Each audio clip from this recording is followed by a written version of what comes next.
Hello, kabayan! Magandang buhay! Welcome back sa ating channel. Kamusta po kayo? At kung hindi ka pa nakapag-subscribe, ay please click mo na po yung subscribe button and bell notification button para updated ka sa mga next videos na i-upload ko. Thank you so much! And for this video, ay share ko lang po sa inyo kung paano makontak or paano i-reach out yung customer service ng Palawan Pay. So, meron na po ako mga videos sa ating playlist about Palawan Pay, kung paano mag-cash in, paano mag-send ng money, paano mag-cash out sa Palawan branch or sa mga agent, ganyan. So, meron na pa akong video. Please, check nyo lang po sa ating playlist dito sa ating channel. So, meron tayong mga kababayan na nagtatanong sa ating comment section, sa ating previous video, hindi pa daw upgraded yung account nila. So, medyo natagalan mag-upgrade yung kanilang Palawan Pay account. So, pwede nyo pong tawagan yung customer service ng Palawan Pay para mapabilis po yung process ng pag-upgrade ng inyong account para makapagsagawa na kayo ng mga transaction, makapag-cash in or send money or makapag-cash out sa inyong Palawan Pay account. So, by the way, nagamit ko na rin or nagawa ko na rin talagang tumawag sa Palawan Pay customer service noong nagkaroon ng problema sa aking GCash. So, bale, meron din akong video noon na hindi natanggap ni GCash yung aking cash in from Palawan Pay to GCash. So, tumawag ka agad ako sa Palawan Pay customer service at mabilis naman silang sumagot at ayun, nag-email sila sa akin ng transaction slip at okay naman yung transaction sa kanilang side. So, meron nga talagang problema doon sa GCash. Pero, na-refund ko rin naman yung amount na tinransfer ko from Palawan Pay to GCash account. So, naghintay nga lang ako ng ilang 24 hours bago na credit sa aking GCash account. Kasi nga, inayos pa ni GCash yung kanilang system.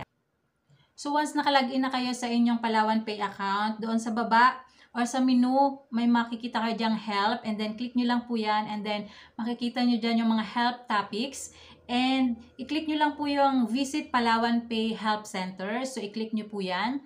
And once maklik nyo, i-scroll nyo lang po hanggang sa baba and may makikita kayo dyang Contact Us. So, i-click nyo lang yung Contact Us and then lalabas po dyan yung Palawan Pay Customer Care Channels. So, meron po tayong mga pagpipilian kung paano natin makukontakt ang customer service ni Palawan Pay. So, first is pwede po kayong tumawag via call sa number na to. Ipa-flash ko na lang sa screen. So, pwede nyo siyang tawagan from 8 AM to 6 PM and for a smart SIM, free po siya. And kapag Globe naman yung gagamitin nyo is meron siyang charge. And pwede rin pong via email sa kanilang help@palawanpay.com. So, send lang po kayo ng email and magre-response naman sila within 24 hours. And pwede rin pong via live chat. So, nakakonect naman sila 24/7 available ang Palawan Pay Customer Service. Or pwede rin pong mag-submit ng form. So, yung inquiry or request or online form. So, ayan, i-click nyo lang po yan. And pwede nyo rin silang i-follow sa kanilang Facebook and IG account.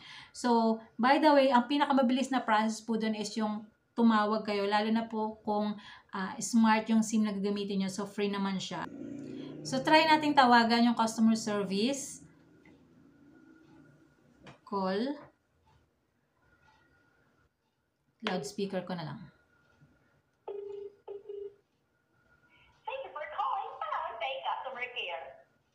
Listen carefully and our options have changed. Press 1 kung ikaw ay may concern regarding sa pag-register ng iyong account or any registration concerns. Press 2 kung ikaw ay Palawan Pay account holder at may concern ka tungkol sa iyong Palawan Pay account. Press 3 kung ikaw ay Palawan Pay agent or merchant. Press 4 kung ikaw ay may fraud-related concern. So, press 2, ganyan.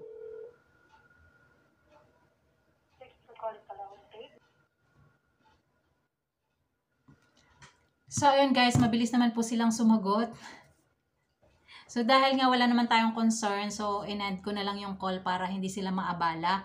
And, ayun guys, anything po na about sa inyong account, so for example, kailangan nyo i-follow up para mag-upgrade yung inyong Palawan Pay account. So, tawagan nyo lang po kaagad yung kanilang customer service at mabilis lang pong ma-upgrade yung account nyo.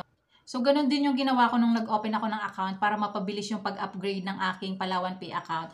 So, tumawag ako sa customer service, nanghingi lang sila, nag-verify lang sila ng inyong mga data na ginamit mo doon sa pag-open ng account. So, para ma-verify nila kung talagang ikaw yung tumatawag para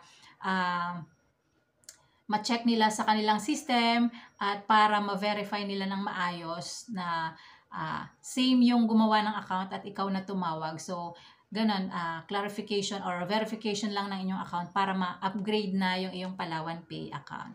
So, ayun lang po muna for this video. Sana ay nakatulong ang video na ito at thank you so much for watching. Kung hindi ka pa nakapag-subscribe, ay please click mo na po yung subscribe button and bell notification button para updated ka sa mga next videos na i-upload ko. Thank you so much! Bye!